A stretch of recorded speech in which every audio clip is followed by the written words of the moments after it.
తినేసి అందరూ తిన్నారా? తిన్నారా?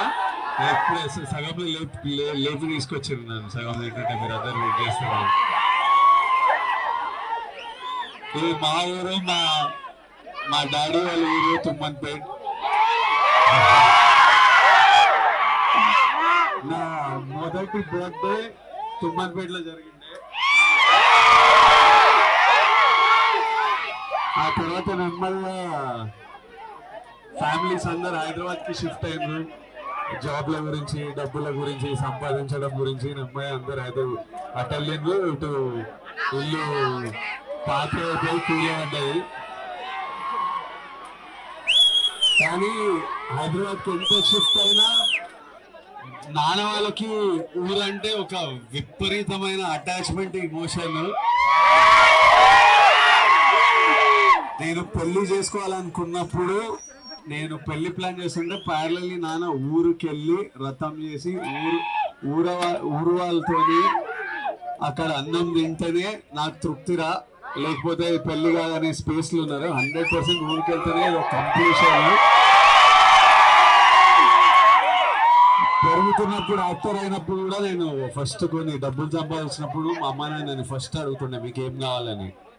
అమ్మేమో అరే ఇల్లు కట్టరా అన్నారు. ఫస్ట్ ఇల్లు కట్టినా. ఇట్లా నాన్నని ఎప్పుడు ఇల్లు కట్టిన తర్వాత కూడా నాన్నని ఎప్పుడు ఏమని అడిగితే ఏం కావాలి నాన్న అంటే అరే ఊర్లో కొంత పొలమో ఇల్లు కట్టిరా, నేను వ్యవసాయం చేసుకుంటా హాయిగా ఉంటా అంటారు.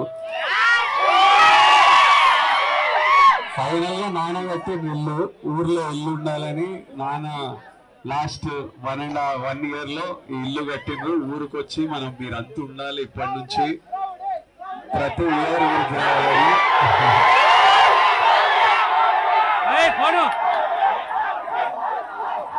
నాకు చాలా హ్యాపీగా అనిపిస్తుంది. ఊరికి వచ్చి మా ఊళ్ళందరినీ చూసుకొని, మా ఊరు వాళ్ళందరినీ చూసుకొని చాలా హ్యాపీగా అనిపిస్తుంది.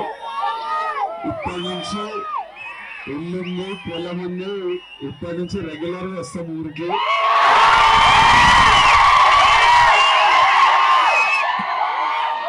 ఇంకా చాలా చేయాలి ఊర్లో, ఒకటొక్కటి నెమ్మదిగా చేద్దాం. ఆయన పెళ్ళైనప్పుడు మళ్ళీ రకాలుగా 100%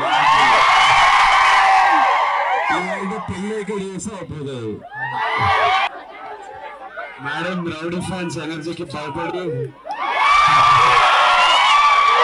ఇంకా పూజలు ఉన్నారు, వాళ్ళంతా పూజలు ఉన్నారు. సో ఇంకా రాలేదు. నేను తమ్ముడు వచ్చినాం కానీ మేడం ని కూడా తీసుకొస్తాను మరి.